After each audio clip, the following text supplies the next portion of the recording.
Alan Bay, welcome.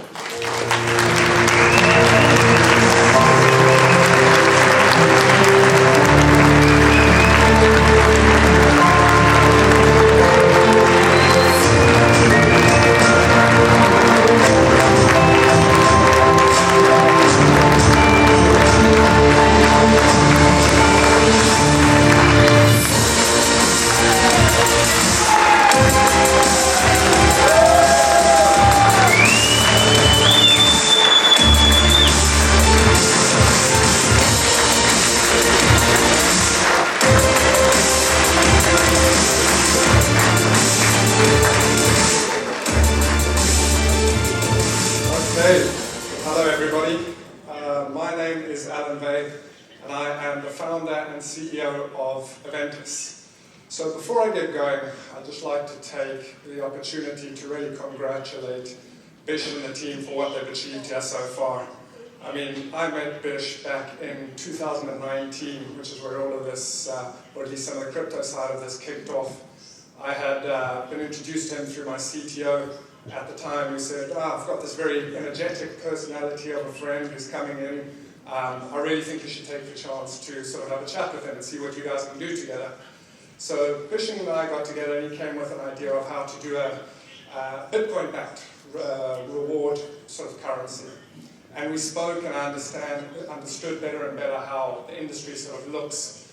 I had the crypto knowledge back then, I'd done this a couple of times before, and together we really started working on the initial version of what we had all kinds of names it's evolved through, but Vow and vCurrency was ultimately the model that came out of that. So who would have thought in sitting in that little room in our offices that there'd be so many people interested in this today. I look forward to seeing where we are in 3 years' time.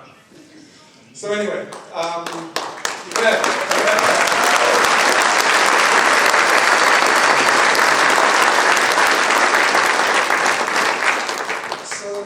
let me give you a little bit of history on myself before we get into what Aventus is. So I started in crypto in 2015. Back then, I just come out of Brevan Howard, which is a macro hedge fund looking at sort of machine learning predictions of the traditional asset world, should we say. I went to my professor who had just started the cryptocurrency center at Imperial College that year and said, look, I want to predict the price of Bitcoin. And he said, come on, Alan, forget about Bitcoin, that's old news. This is the time for Ethereum. So Ethereum had just launched in 2015, smart contracts, and seeing what that could do really sort of gave me an idea of potential applications. So 2016, we moved on, so that was Imperial College, I did my master's in artificial intelligence, full rights distribution on the blockchain. 2016, I founded Aventus. 2017, we did a token sale or ICO.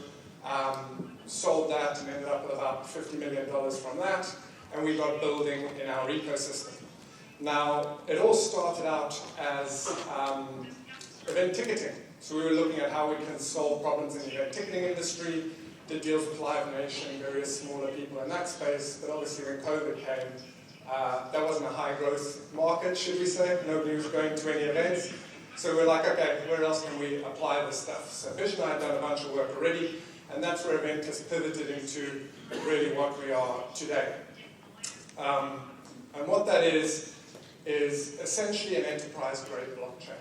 What we try to do is take care of a bunch of the problems that you see within the blockchain market, right? There's all kinds of things holding back enterprise adoption.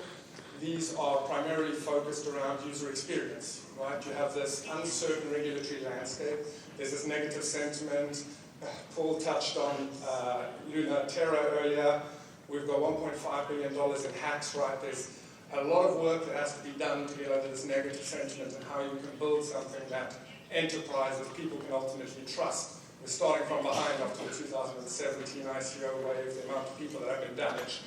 So that's at the core of what we try to do with our infrastructure. The various other things around user experience, around how blockchains fundamentally work. Ethereum itself, until what's coming now, well, hopefully the next few days, is the Ethereum 2.0 launch. But back when we started this, you couldn't get the scale we needed, right? So we focused on scalability as a big focus, interoperability and sustainability, really sort of solving some of the key issues playing in the blockchain space. So I've touched on many of these points already. I think one of the key bits that I haven't mentioned is interoperability. When you look today, I see a lot of what we had, well, I wasn't really around in the commercial world for this, but I studied it as part of my computer science degree when we saw the rollout of the internet. So you saw siloed pockets of values, right? Intranets emerging, and then people came together and connected all of these up. And that's what ultimately became the internet, the connecting of the siloed value. And that exact same problem we have in blockchains today. We've got great stuff. Well, Bitcoin was the first mover, that's the first generation. We've got second generation products like Ethereum and the Solanas and these kind of guys, all who have their own interesting niches. The thing that's really important now is how do we connect up all of this value? Because the consumer doesn't care, right? At the end of the day, when you Google something, you don't care what database they use, you want your results quickly. And that's the same thing with blockchain, that's kind of being solved, and that's a key part of the Aventus vision.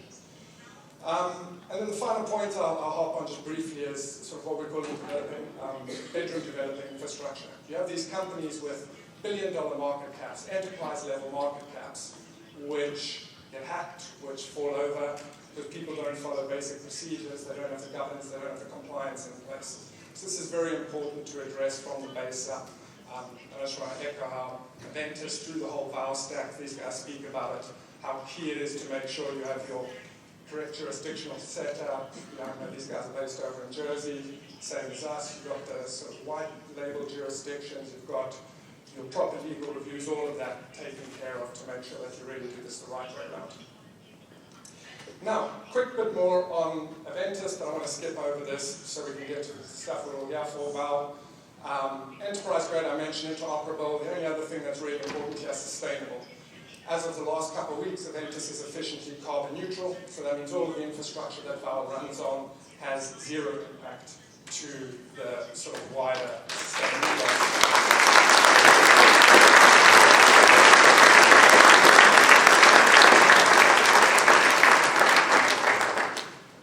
That's really an important one when you consider Bitcoin burning as much as countries, or multiple countries, right? Reasonably sized countries by this day.